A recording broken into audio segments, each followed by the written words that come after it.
Um assunto que eu queria que a gente meditasse essa noite, se alguém não tiver alguma outra coisa. A gente aprende na palavra do Senhor que o ímpio, ele passará por uma segunda morte. Se ele morrer hoje, ele terá uma segunda morte. E nós, como cristãos, a gente morre. A palavra mostra duas figuras bastante interessantes no Velho Testamento, que é cruzar o Mar Vermelho. Cruzar o Mar Vermelho é um ato soberano de Deus. E o segundo cruzamento que tem no Antigo Testamento é cruzar o Mar Jordão, que aí já é um ato de responsabilidade nossa. Então que a gente meditasse um pouquinho o que é a soberania divina e o que é exatamente a nossa responsabilidade. Nós estávamos mortos em delitos e pecados e nós morremos para o pecado. Esse é o Mar Vermelho. E o cruzar o Jordão é o pecado na carne. Então que a gente meditasse um pouco nesse assunto. Soberania e responsabilidade. Talvez o irmão possa ler as passagens que tinha em mente relacionadas a esse assunto, para a gente partir da palavra de Deus, né? de alguma passagem da palavra de Deus. A gente tem aqui, ele diz: portanto, desci para livrá-lo da mão dos egípcios e para fazê-lo subir daquela terra, a uma terra boa e larga, a uma terra que mana leite e mel, ao lugar do cananeu e do eteu e do amorreu e do ferezeu e do eveu e do jebuseu. Não havia aqui inicialmente nos planos do Senhor o deserto. O deserto era só uma passagem. Agora não lembro da passagem que dizia que era uma viagem que era para levar 10 dias, que levou 40 anos. Então, quando ele tira o povo que era escravo no Egito, como nós éramos escravos do pecado, e estávamos mortos nos nossos pecados, foi um ato soberano de Deus nos tirar de lá. E a gente viver efetivamente no Senhor e para o Senhor. Até que ponto é soberania do Senhor, é nossa responsabilidade manter nesse caminho. Tem a passagem também em 1 Pedro, capítulo 2, versículo 24. Levando ele mesmo em seu corpo os nossos pecados sobre o madeiro, para que, mortos para os pecados, pudéssemos viver para a justiça, e pelas suas feridas fostes sarados. Eu acredito que às vezes nós podemos nos enganar de certa forma, achando que esse viver para a justiça seja um ato nosso, porque certamente o crente tem responsabilidades para com Deus, mas quando nós comparamos as duas passagens, a passagem pelo Mar Vermelho, o Senhor abriu o mar, eles passaram pelo fundo do mar, passaram num lugar de morte e saíram do outro lado, saíram no deserto, viveram nesse deserto. O deserto hoje é uma figura do mundo para nós. O primeiro inimigo que eles encontraram depois que eles atravessaram o Mar Vermelho foi Amaleque, os amalequitas, e Amaleque é uma figura da carne. E no combate aos amalequitas, enquanto Moisés mantinha os braços levantados, ele vencia, o exército vencia. Mas quando ele se cansava e deixava cair os braços, eles perdiam. Por isso foi preciso que outros segurassem os seus braços levantados. Aqui, quando fala de Amaleque, fala que aquele seria um inimigo de geração em geração, ou seja, para sempre seria inimigo. E nesse período nosso aqui no deserto, a carne vai ser nossa inimiga permanentemente. Agora, quando eles entram então na Terra Prometida, eles vão precisar conquistar agora a Terra. E, obviamente, tudo vai ser por graça também. O erro, às vezes, é nós pensarmos que a nossa salvação é por graça, porém, o nosso andar depende de nós, nosso esforço, da nossa perseverança. Não, no final nós vamos descobrir que foi tudo por graça. Quando nós depositarmos as coroas aos pés do Senhor Jesus, nós não vamos depositar metade delas. Tipo, olha, Senhor, essa metade aqui foi a parte que o Senhor fez na minha salvação. Essa metade foi responsabilidade minha, que eu conquistei com a minha obediência, a minha fidelidade, etc. Não, nós vamos depositar as coroas aos pés do Senhor, reconhecendo que tudo foi obra dele. Os erros foram obra nossa, né? Os desvios da rota foram nossos. Mas o Senhor foi quem realmente nos levou até lá e nos manteve enquanto andamos aqui. Agora, a mesma morte que se aplicou na nossa salvação, que é a morte de Cristo por nós, ela é repetida depois de alguma forma na nossa vida. Isso em Gálatas nós temos diferentes cruzes ali, diferentes crucificações. Nós vimos Cristo como crucificado por nós, depois nós fomos crucificados com Cristo, estamos mortos para o mundo está morto para nós, a carne está morta. Então são diferentes perspectivas dessa vida que agora nós andamos aqui, que evidentemente exige responsabilidade do cristão, mas que eu creio no final nada será reputado a nós, mas tudo a Cristo, a sua graça. 2 Coríntios 4, versículos 16 a 18. Por isso não desfalecemos, mas ainda que o nosso homem exterior se corrompa, o interior contudo se renova de dia em dia, porque a nossa leve e momentânea tribulação produz para nós um peso eterno de glória muito excelente, não atentando nós nas coisas que se veem, mas nas que se não veem, porque as que se veem são temporais, e as que se não veem são eternas. Em conexão com isso, podemos abrir no livro de 2 Reis, capítulo 2. Aqui também nos fala da passagem pelo rio Jordão. Primeiro, de 2 homens somente. Anteriormente, o povo de Israel tinha passado pelo Jordão, como o irmão lembrou. Mas agora nós vemos que 2 homens passam, os profetas Elias e Eliseu. E é bonito ver esse relato da história desses profetas, porque primeiramente nós vemos Elias, uma figura de Cristo, o homem celestial, que vai ser levado ao céu. E Eliseu, aquele que fica na terra, um símbolo, uma figura nossa, que estamos aqui ainda aguardando a vinda do Senhor, para encontrarmos com Ele, quer que passemos pela morte, ou quer que nos encontremos com Ele nos ares. E é interessante ver, e é uma exortação para cada um de nós, porque às vezes nós pensamos que somente saber a verdade, ou saber da verdade, basta. Mas nós vamos ver, podemos ler, o capítulo 2, versículo 14, de 2 Reis. E tomou a capa de Elias, que lhe caíra, e feriu as águas e disse: Onde está, Senhor, Deus de Elias?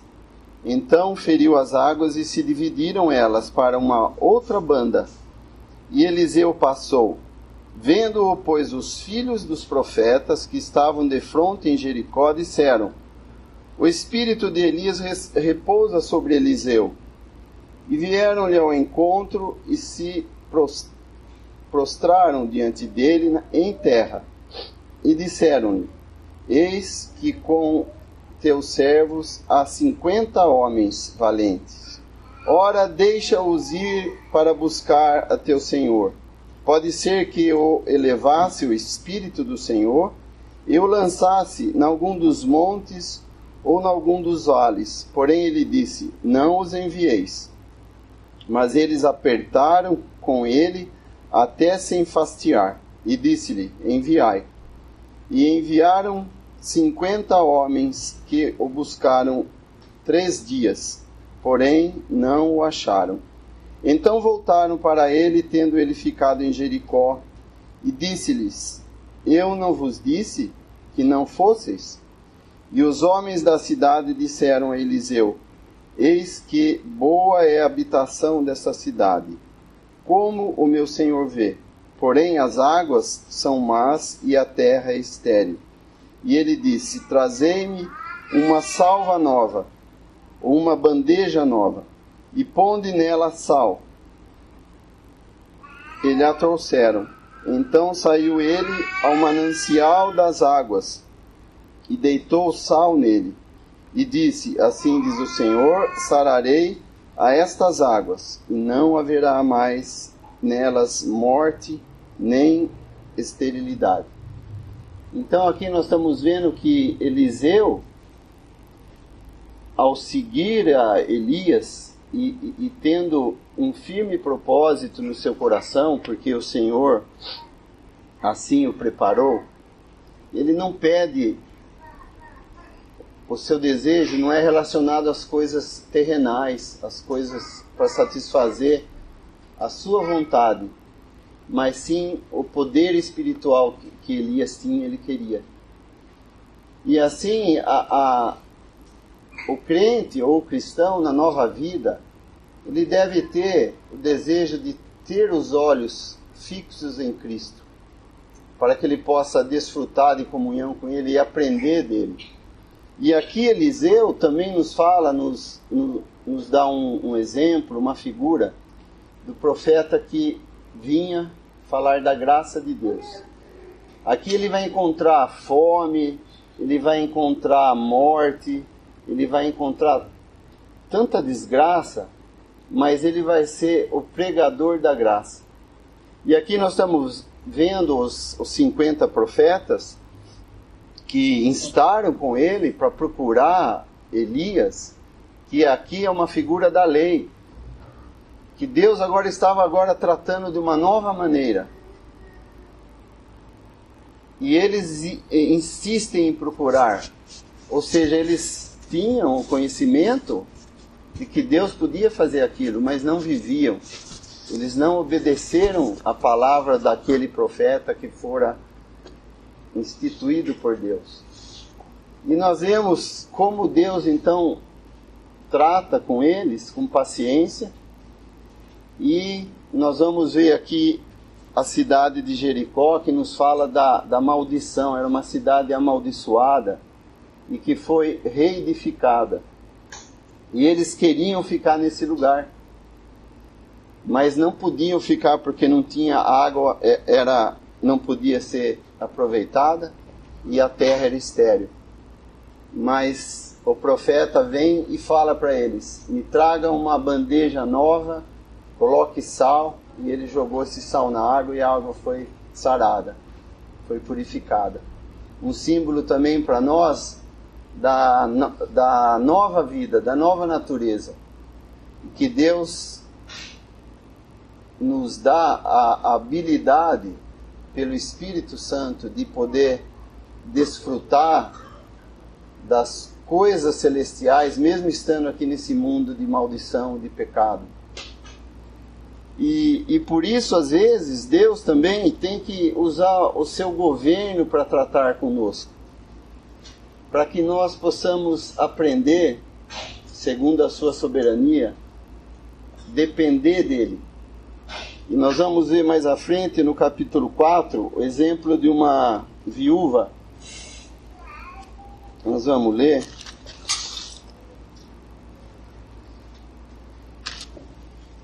Do versículo 1 ao versículo 7.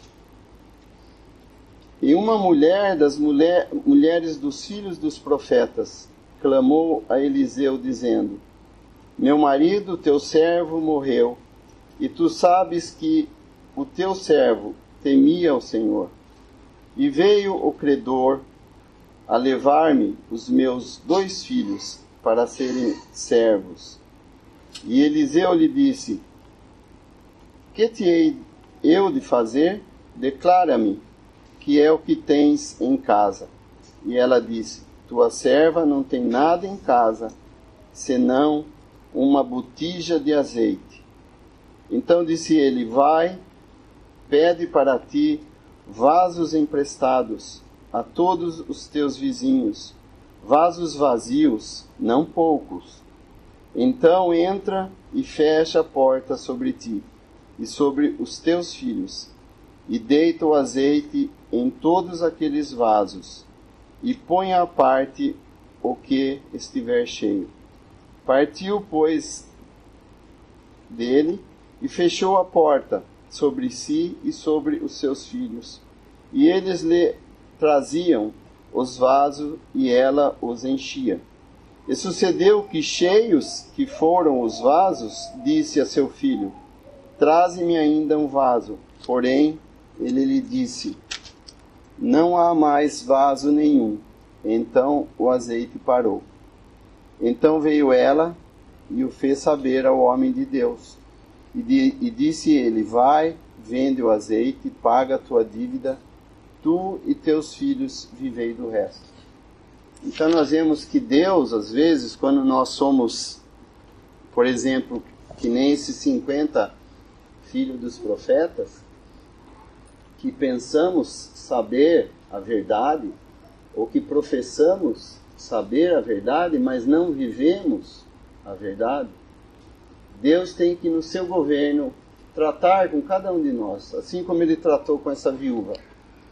Aqui a viúva é levada a um ponto em que ela não tinha saída, ela não tinha ninguém que pudesse ajudá-la, ela não tinha ninguém que pudesse pagar a sua dívida para o credor, e ela iria perder seus 2 filhos para serem vendidos como escravo, coisa que não devia ser feita na lei.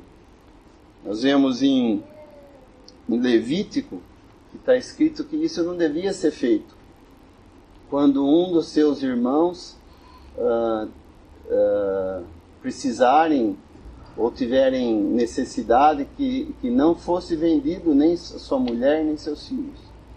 Mas aqui o ponto está tal que eles vão contra a palavra de Deus.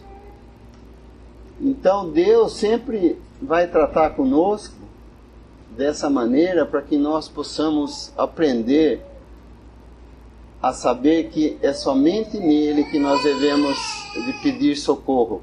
E assim essa viúva é levada até essa posição. Então ela vai, busca o socorro no homem de Deus, Eliseu. E ele fala para ela: o que posso fazer por ti? O que tens em tua casa? Ela fala: uma botija de azeite. Então ele vai e manda ela pegar vasos emprestados, e através dessa botija cheia de azeite, que é uma figura do Espírito Santo de Deus, que é o poder na vida de cada cristão. E esses vasos emprestados são as coisas, primeiramente nós mesmos, os nossos corpos, que devem ser dados a Deus, para que Ele possa usar-nos segundo a sua vontade. E as outras coisas são as coisas que Deus provê para a gente, nos empresta, enquanto nós estamos nessa vida. Então nós vemos que ela começa a deitar o azeite em todos esses vasos, e vai enchendo um por um, até que chega no último. Então nós vemos que Deus supriu a essa viúva quando ela pediu socorro a Ele. Ele supriu ela na medida certa, exata, até o último pote. Porque é falado que o profeta fala para que ela pegasse, não poucos, pegasse muitos. E é assim que Deus trata com cada um de nós. Quando Ele vai nos abençoar, Ele é uma fonte sem fim. O limite que existe de bênçãos dadas de Deus para nós, somos nós mesmos. Se eu não estou com os olhos fixos em Cristo, ou nas coisas de cima, nas coisas do alto, eu não vou desfrutar, meu vaso não vai estar cheio. E nós não vamos poder aqui dar um testemunho das bênçãos que cada cristão tem em Cristo Jesus. Então nós vemos que é importante a gente lembrar da bendita esperança que nós temos. Cada cristão tem.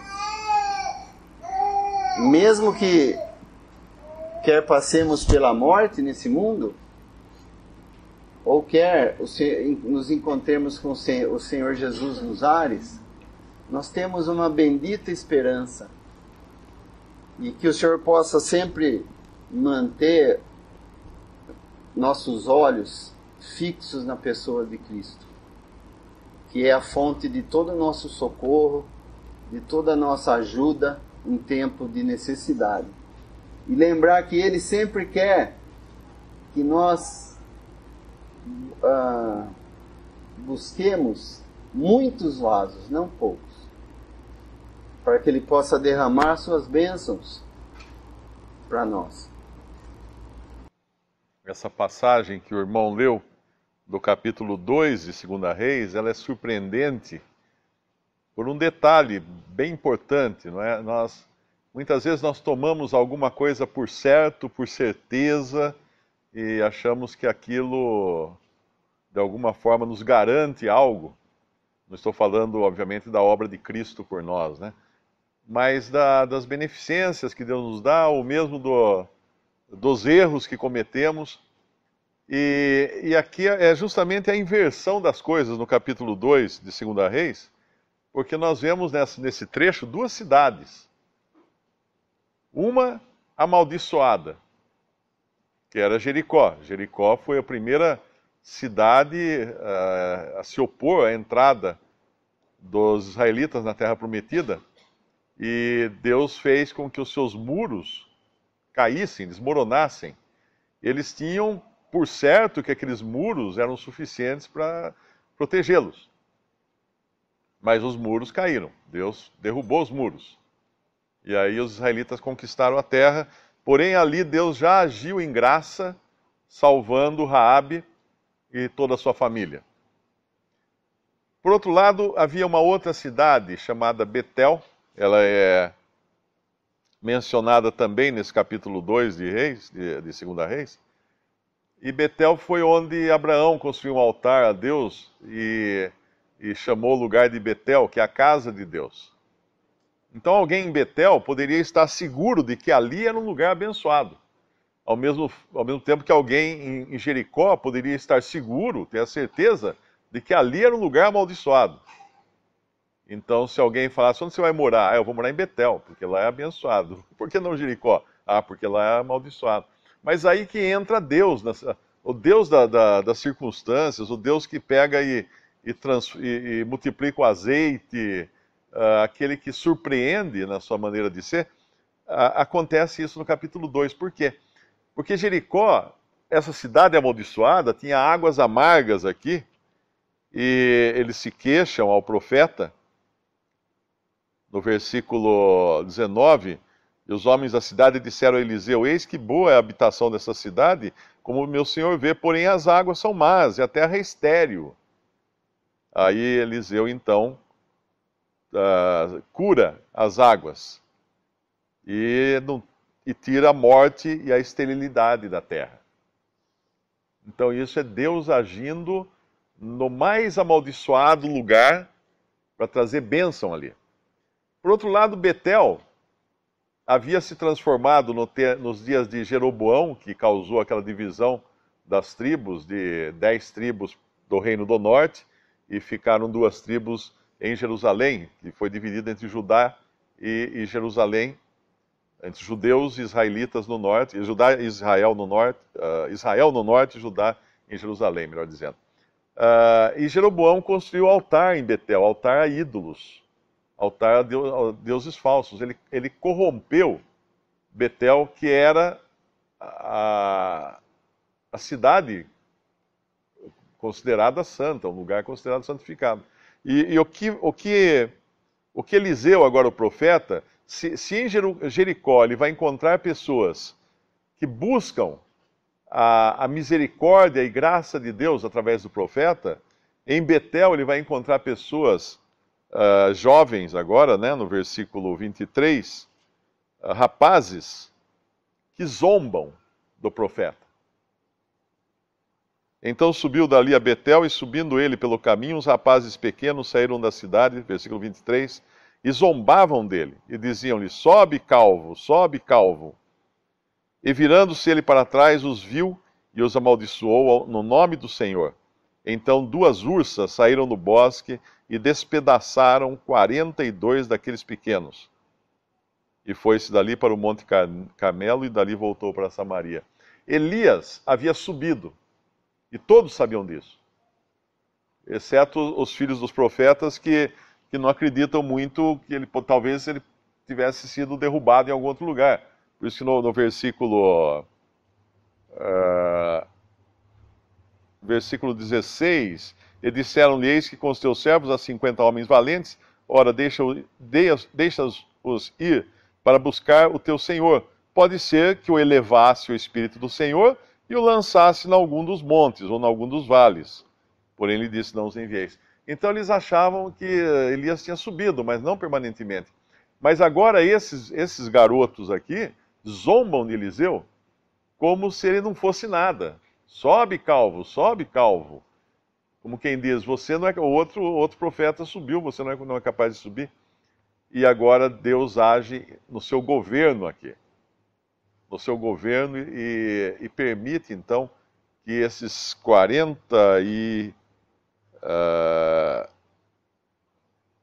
quantos são aqui? 42 jovens sejam mortos pela ursa, ou pelas 2 ursas. Então, aquilo que tinham por certo, que Jericó é um lugar amaldiçoado, Deus, na sua graça, transforma aquela maldição em bênção. Aquilo que tinham por certo, que Betel era um lugar abençoado, Deus vem e age em governo, porque tinha se tornado uma cidade idólatra, e esses jovens aqui provavelmente eram o resultado de uma cidade mergulhada em idolatria, que não tinham qualquer reverência pelos profetas de Deus.